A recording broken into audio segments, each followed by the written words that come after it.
I found that nothing in life is worthwhile unless you take risks. Nothing.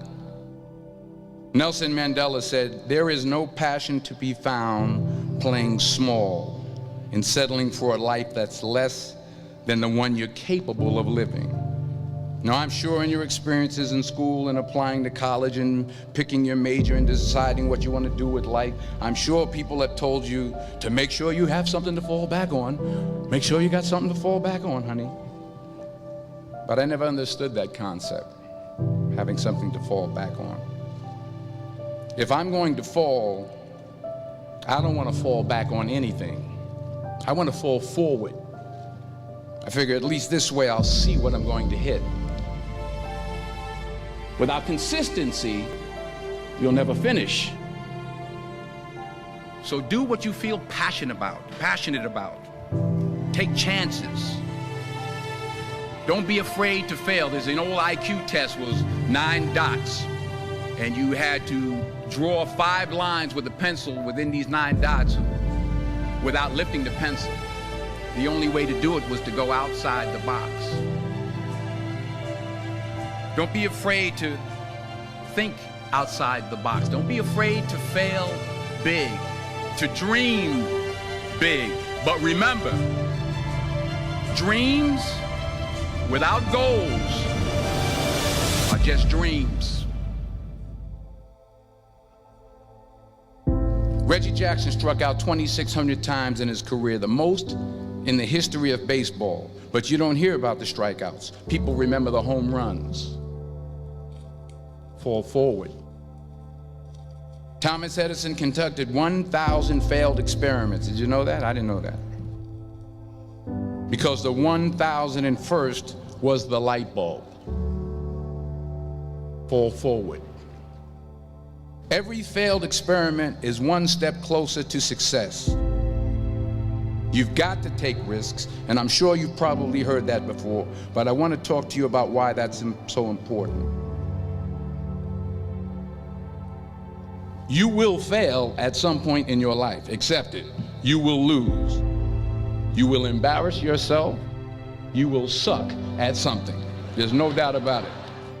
And I know that's probably not a traditional message for a graduation ceremony, but hey, I'm telling you, embrace it, because it's inevitable.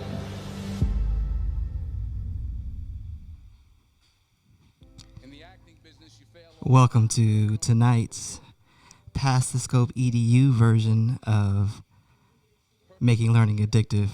It is my favorite Thursday of the month, and I thank you for joining me. We've had a very good day, as you can hear Denzel continuing on in the background. A great day of scopes. If you hadn't had a chance to view some of the previous scopes, make sure you go back and look at the hashtag Past the Scope EDU, hashtag EduEvolve. And that's what we're talking about today, evolving in education. And a lot of good scopes have taken place with some very significant points of view, talking about, transitions in life, going from, one stage of education to the next, and that we've got to adapt and to the change and not being afraid of the change and getting over fear. A lot of topics, a lot of lenses expressed today on those topics. And I kind of want to piggyback on some of that, as you can see with the introduction video that I started with. You have to embrace falling or failing forward in order to evolve, so to speak. I just put out the tweet saying that I was going to go on, and one of my favorite statements, and I appreciate Amy, my good friend Amy, for always backing me up on this statement, is I always talk about that in the last 100 years we've gone from a Model T to Tesla, but education or the classroom has failed to change. And that's something that we've got to, 1, recognize, 2, admit, 3, consider, and then 4, change. We've got to do those things. But And the reality is, what I wanted to speak about in that evolving is, I've done a lot of embracing failing forward, in my particular experience in education. I've been in education for 20 plus years. And trust me, I have taken my share of risk and my share of bumps and bruises and failing forward. And one of those things is, where I've gotten the most scars and the most war wounds is following my passions. Following my passion. So with that being said, I'm going to give you a little background on how I got into education, just real quick, and how I ran from it. I started out as a psychology major and didn't do well. Let's just say I failed psychology 101, not once, not twice, but 3 times. And in the bawling and the crying because I was about to lose my scholarship to school, and my dad was going to literally and figuratively kill me. Just kidding. In my crying, in my bawling, in my praying, in my searching, after taking that final exam, I found myself, listening really, really close, through the tears, through the wind, through the storm that was actually taking place in my life. And I heard God say, open your eyes. And when I found out when I opened my eyes was that I was standing in front of the education building.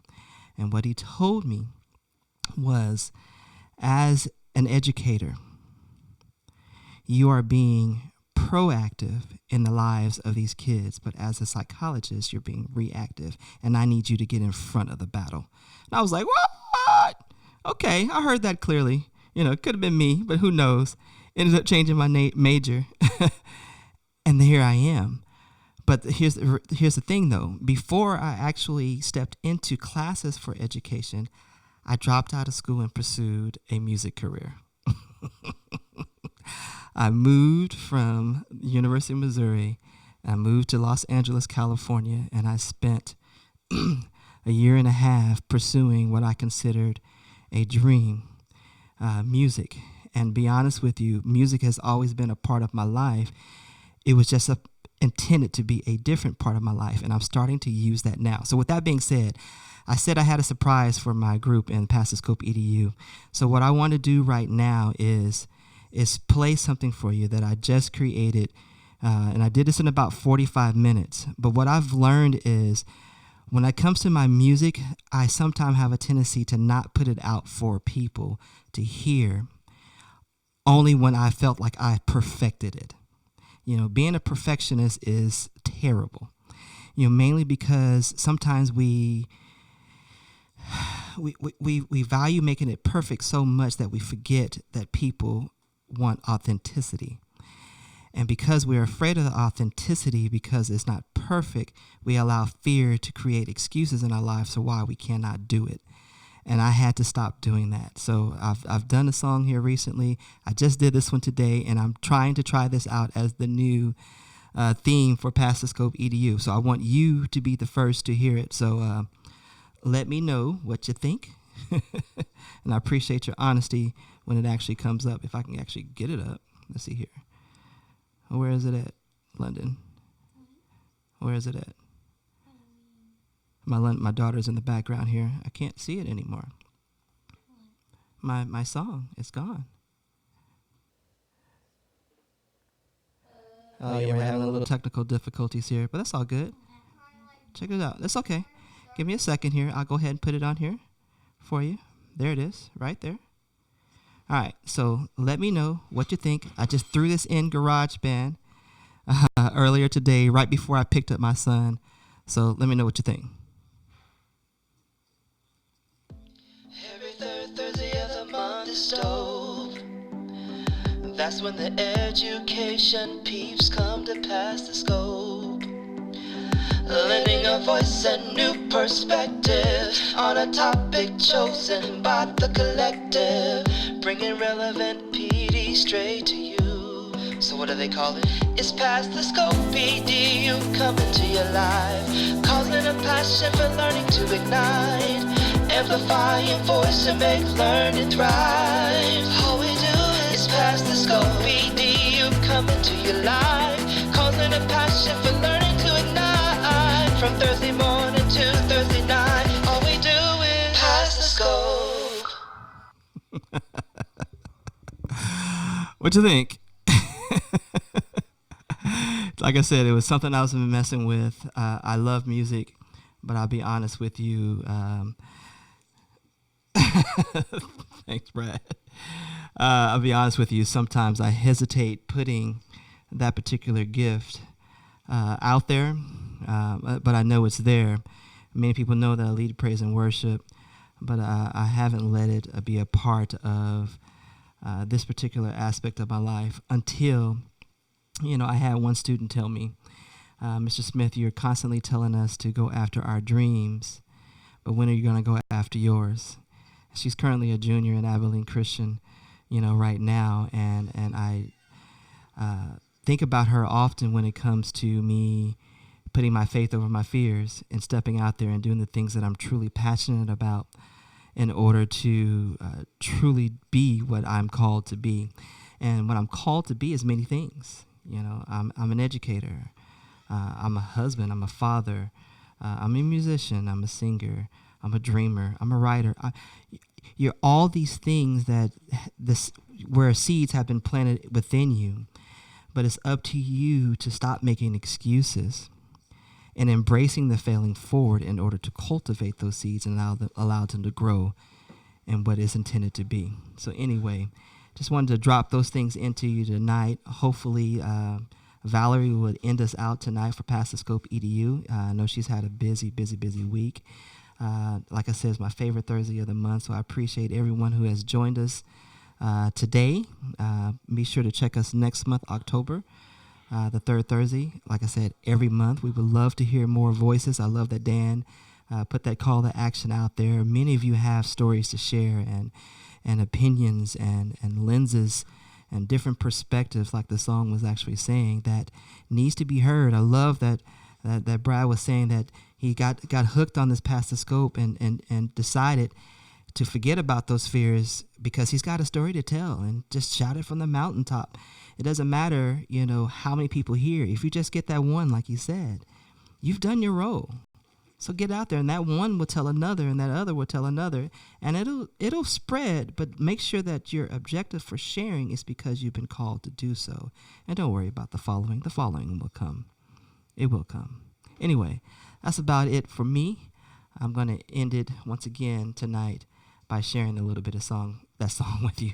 I'll talk to y'all later. Every third Thursday of the month is stove. That's when the education peeps come to pass the scope, lending a voice and new perspective on a topic chosen by the collective, bringing relevant PD straight to you. So what do they call it?